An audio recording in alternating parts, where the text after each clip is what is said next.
As Susan mentioned, I'm a scientist involved with the search for life beyond Earth. That's the big picture motivation behind what I do. And what I'm going to talk about today is what I think is certainly an exciting topic, and it's one that dovetails well with what Bob and Katie just described to you. And that is this idea that we're on the verge of a coming age of ocean exploration. If you think about the history of human exploration, for much of human history we've been explorers of continents, seekers of new lands. The oceans, we've just only skimmed over the surface. And it's really just within the past few decades that we've started to go deep within our own ocean. And it's just within the past few decades that spacecraft have begun to reveal that worlds out there in the solar system, worlds like Europa, Ganymede, Callisto, Enceladus, worlds that I'll get into in a bit, these worlds are covered in ice, yet beneath their ice layers, we have very good reason to believe that vast global liquid water oceans exist. As Susan mentioned, I can't help but show a picture of one of our great explorations of new lands and continents. This is a self-portrait of the Mars Science Laboratory rover. In Gale Crater, you can see the crater walls in the background there. A wonderful example of the extraordinary technology that is applied to search for life beyond Earth. And as much as I love Mars, as much as I'm excited about this mission, when it comes to Mars, we're looking at past habitability. We're looking at environments where we think there might have been liquid water billions of years ago. But when it comes to worlds like Europa, we're talking about worlds that have oceans today and that they may harbor life today. Why do we think that they may harbor life? Well, as I mentioned, it was a few decades ago. In fact, it was the spring of 1977. Bob Ballard was part of this expedition when geologists were cruising the ocean depths, looking at these thermal anomalies in the geological mapping, and they came across hydrothermal vents. These are hot springs, essentially, down at the bottom of the ocean, cut off from sunlight, incredible temperatures and pressures. Nobody thought that these were going to be very viable places for life to live, much less thrive. And yet, upon further exploration, sure enough, these hydrothermal vent environments are incredibly full of life. The life at these ecosystems is driven by chemosynthesis, not photosynthesis. So instead of the energy from the sun serving as the base of the food chain, the microbes that are at the base of the food chain here are utilizing the chemical energy that comes from the mixing of these vent fluids jetting out of the chimneys, mixing with the ocean water. And the exploration of our ocean's depths here on Earth is really transforming our understanding of habitability here on Earth and the prospect for habitable environments elsewhere.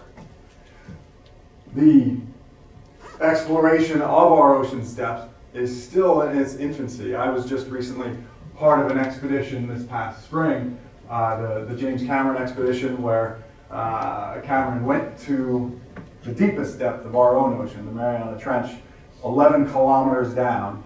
That green thing in the back of the boat there, that's the submersible that he went down in. I was a scientist on board this expedition. I did not get to go down myself. This is about as close as I got to the submersible. National Geographic was a huge partner in this. An astonishing achievement. This is not a picture from the Mariana Trench. This is a picture from a test dive. But you can see this beautiful submersible, an incredible piece of technology that managed to keep Jim Cameron alive for that full dive to the bottom and return him safely back to the top. Along with the submersible, there was also a robotic lander, an unmanned vehicle. That's what's taken that picture in this image. What I'm showing you here is some footage taken from that same lander platform in one of the regions of the Challenger Deep Mariana Trench. This is 11 kilometers down. And what you can see swimming around this Niskin bottle, this sampling tube, are hundreds, if not thousands, of large creatures called amphipods somehow surviving down there. This is 11 kilometers down. No sunlight, not even hydrothermal vents as far as we can tell, yet there's still much to explore. And so we get these videos and images back, we get the samples back, and part of the question is just a very fundamental and simple one. How are these guys making a living? What is allowing them to exist? This is a close-up of one of those nasty looking creatures, if you ask me. It's beautiful in its own way, but so again, the exploration of the ocean depths, the exploration of extreme environments here on Earth is redefining our understanding of what it takes for an ecosystem to be habitable, and we can then use those parameters to figure out where else in the solar system and beyond we might search for life. And that brings us to what I like to call the portrait of the ocean worlds of our solar system. We all, of course, know and love the Earth, but I've also pictured up here Europa, Titan, Triton, Ganymede, Callisto, and Enceladus. Europa, Ganymede, and Callisto, these are three of the large moons of Jupiter.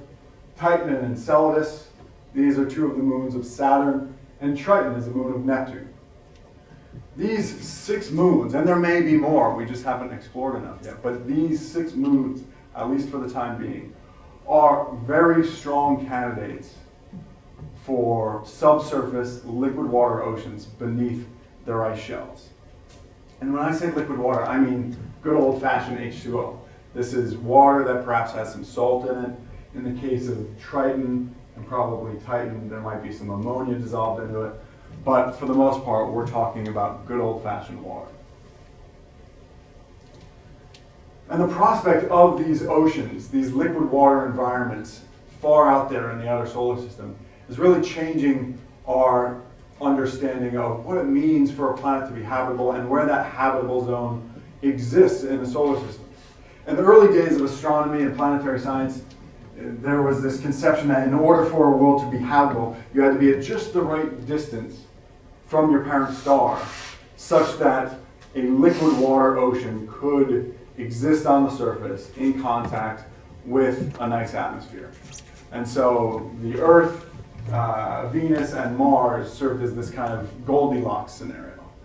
If you were Venus, you were too close in and too hot. If you were Mars, you were too far out and too cold. If you were the Earth, you were just the right distance to maintain that liquid water environment.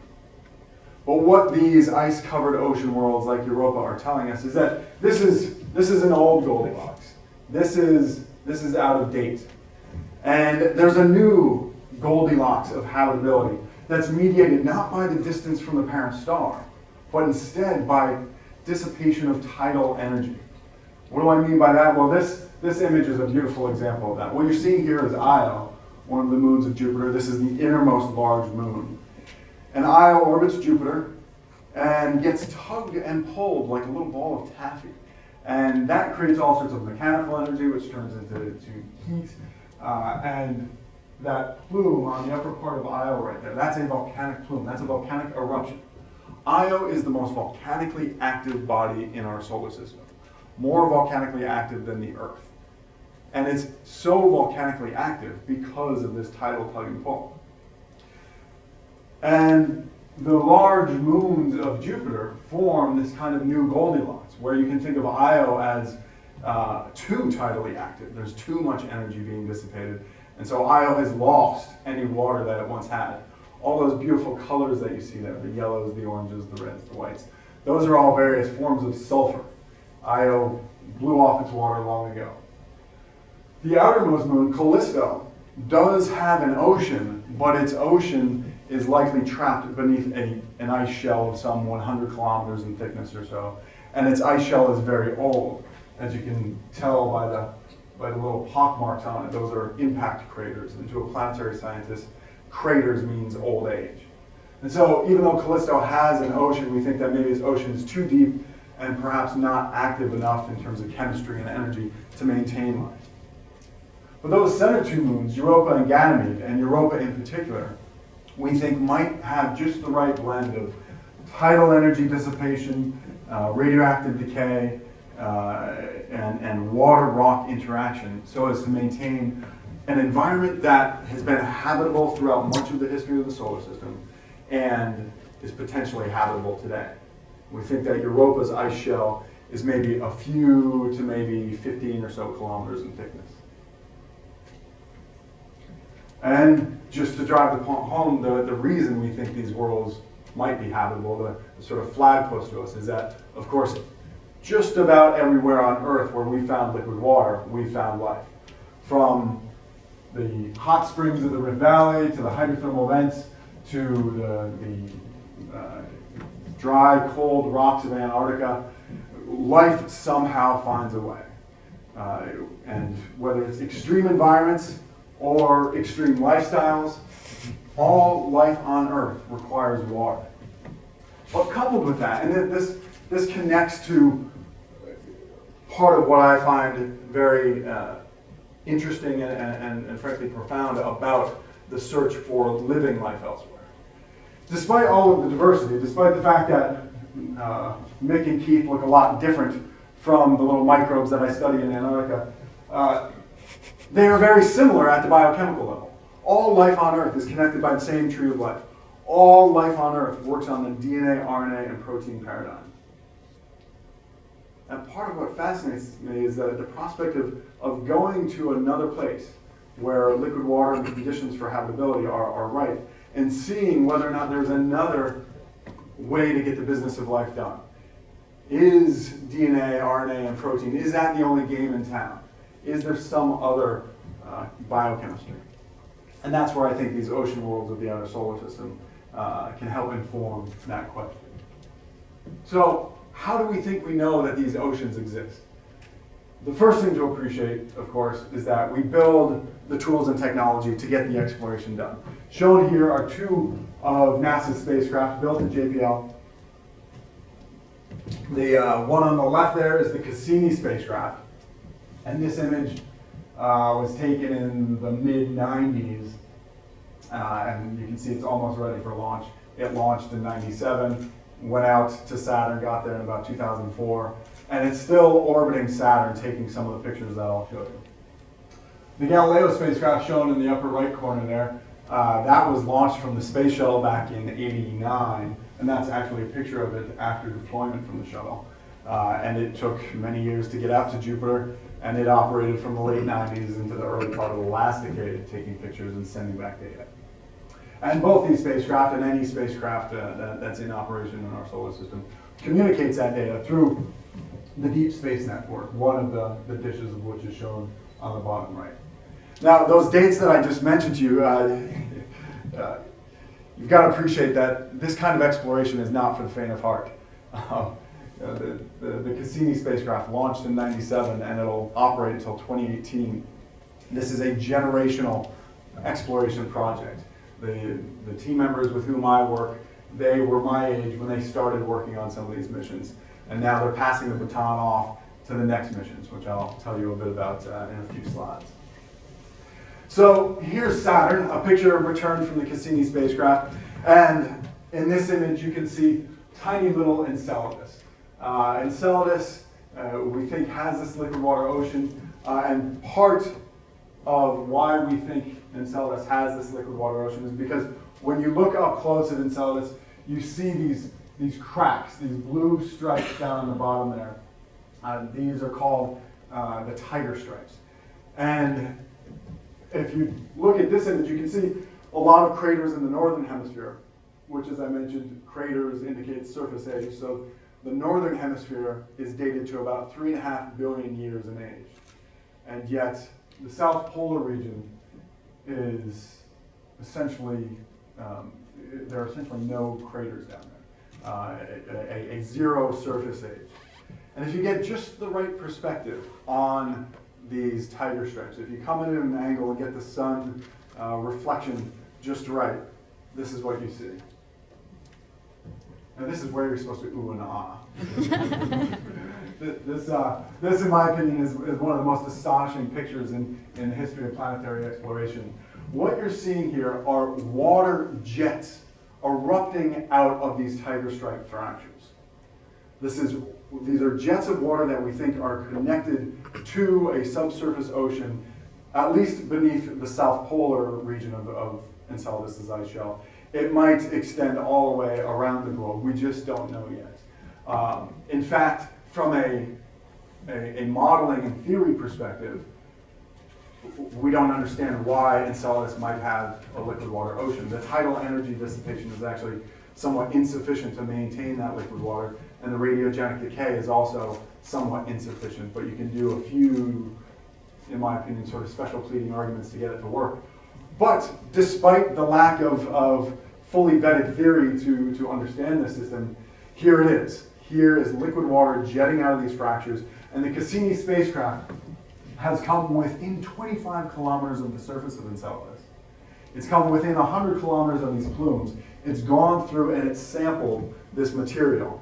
And when the mass spectrometers look at the material erupting out of Enceladus' fractures, what is seen is not just water, but also things like methane, complex organics, salts. These are all indications that it's liquid water. The salts indicate it's liquid water interacting with rocks, so this ocean has probably got a silicate or rocky seafloor. The organics, we have no idea. The mass spectrometer, the data is not sufficient to tell us whether or not those organics have some connection to biological processes. They're just tantalizing enough to get us excited about sending a mission back out there, either to directly explore or to sample and bring something back to Earth.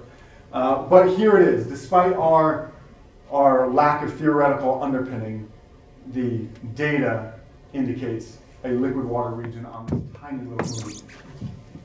So sometimes the ocean literally jumps out at you.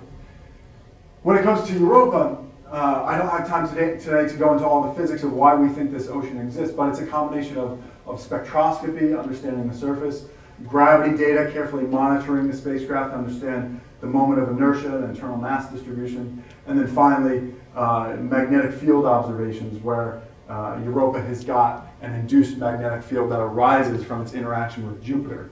And that induced magnetic field necessitates a near-surface conducting layer. And the best explanation for a near-surface conducting layer on Europa is a salty liquid water ocean. And this is much of what I study in my numerical modeling. Europa is about the size of our own moon. This is the Earth and moon shown there, and then Europa underneath our moon. And yet, of course, it orbits Jupiter, some 318 times as massive as the Earth. And Europa has an ocean that is probably about 100 kilometers in depth. It's a global liquid water ocean. Turns out, if you do the math, that Europa's volume of liquid water is about 2 to 3 times the volume of all liquid water found here on Earth. To put that in perspective, this image, created by colleagues at the Woods Hole Oceanographic Institute, shows the Earth and all of the water on Earth balled up into that little blue marble there. If you then do the same thing for Europa, ball up all of Europa's liquid water, I didn't do the ice shell in this graphic, if you just take the liquid water, the blue marble for Europa has got 2 to 3 times the volume of all of the liquid water on Earth. Despite its small size, the fact that Europa's got this global ocean and its ocean is about 100 kilometers in depth, it turns out that Europa harbors much more liquid water than the Earth, and as such, it presents such a compelling place to go to search for life beyond Earth. Here's our current understanding of the interior of Europa. An iron core. Beyond that iron core is a silicate, a rocky mantle. Beyond that is this global liquid water ocean of some 100 kilometers in depth, and above that is the ice shell. Shown on the right here is one of the highest resolution images that we have from the Galileo spacecraft. What you're looking at here is Europa from sort of an airplane view as the spacecraft flew by. In the foreground, you're looking at about 6 meters per pixel. And so these ice cliffs, everything that you see here that's white, that is water ice. Ice not too different from ice that you have in your freezer. It's a lot colder, it's 100 Kelvin, but it's not that different from the ice you know of. Now, so those ice cliffs are maybe a few hundred meters in height. And then along the fractures here, you can see this dark material. Right now, we don't know much about the composition of that dark material. We have some indication that it's salt, perhaps indicative of that salty subsurface ocean. We have some indication that it's sulfuric acid, perhaps produced by sulfur coming from Io's volcanoes being deposited on the surface and then being processed by the radiation of Europa's surface environment and then turned into sulfuric acid.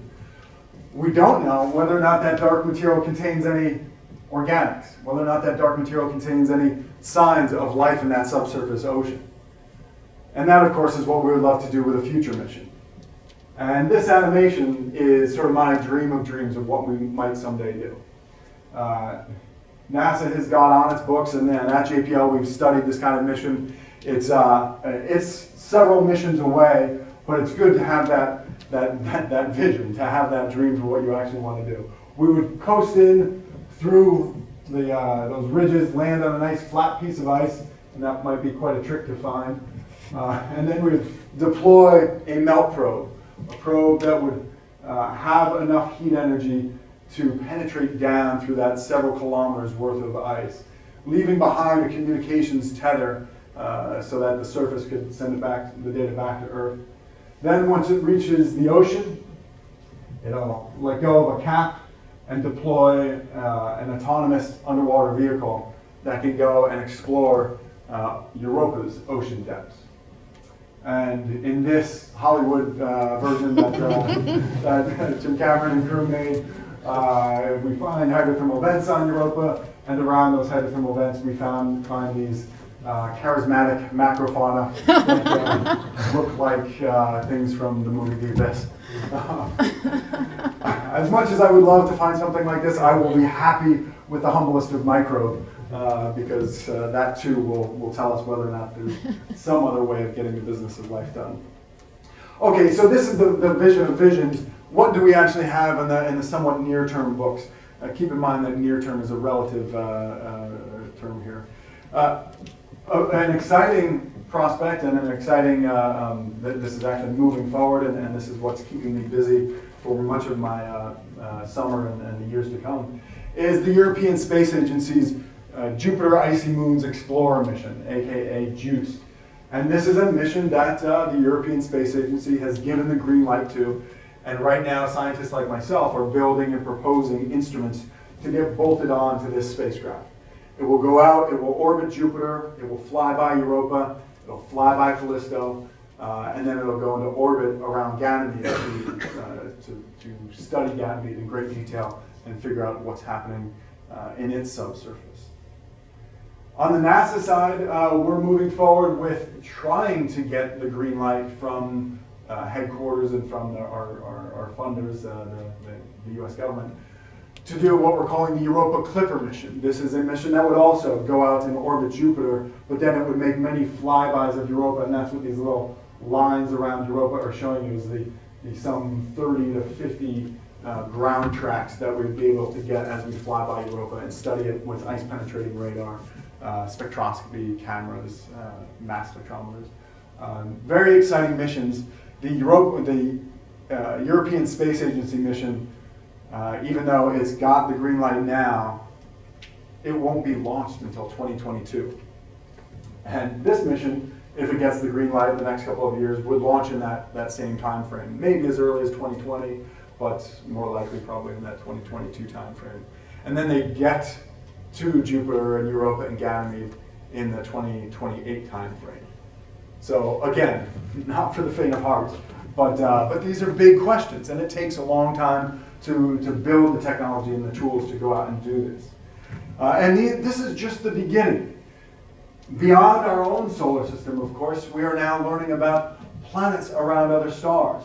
And this is a beautiful animation of some of these worlds that have been discovered, or at least candidate discoveries, by the Kepler mission that's up in space right now, looking for occultations of planets moving in front of their parent stars.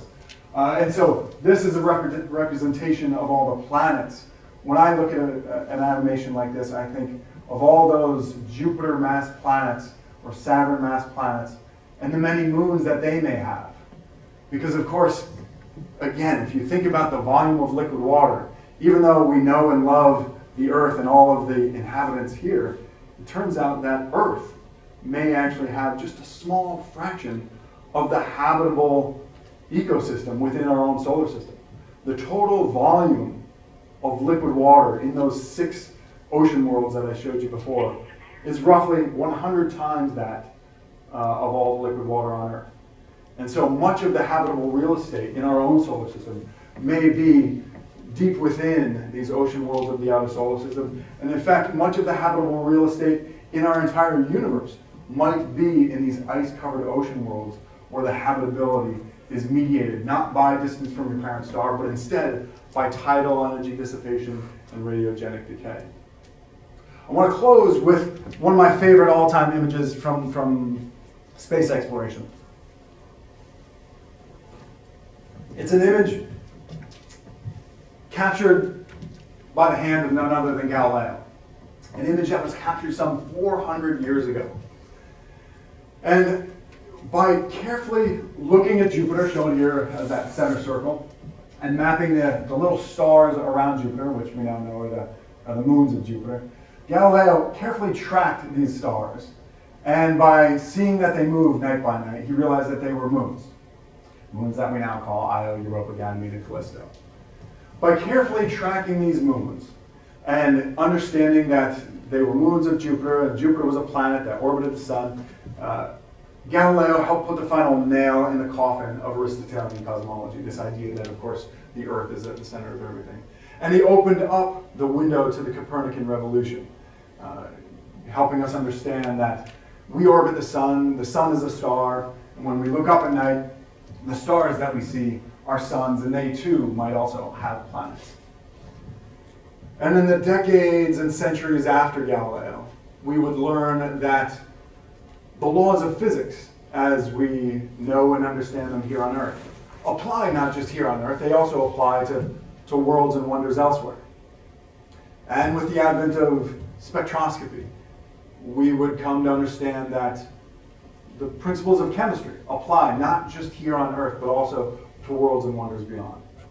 And then with our spacecraft and our robotic exploration of our solar system, we'll learn that the principles of geology apply not just here on Earth, but also to these worlds and wonders beyond. But when it comes to this little curious phenomenon called life, when it comes to the fundamental science of biology, we have yet to make that leap. We have yet to understand whether or not life can work beyond Earth. And part of what excites me about the age in which we live is that we now stand at a time when we have the tools and technology to get this great experiment done.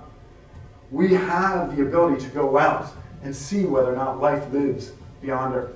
We have the capacity to understand whether or not we live in a biological universe or one in which life on Earth represents some sort of biological singularity. And so while we look at a picture like this and think about all that Galileo did some 400 years ago, I hope that our descendants, some 400 years from now, will look back at this time and look back at either the MSL or the ESA mission or the NASA mission, all of these tools and technology that we've brought to bear on this question. And they will say, that was the time when we did the exploration, when we did the experiments, when we pursued the science, and the universe came to life. Thank you.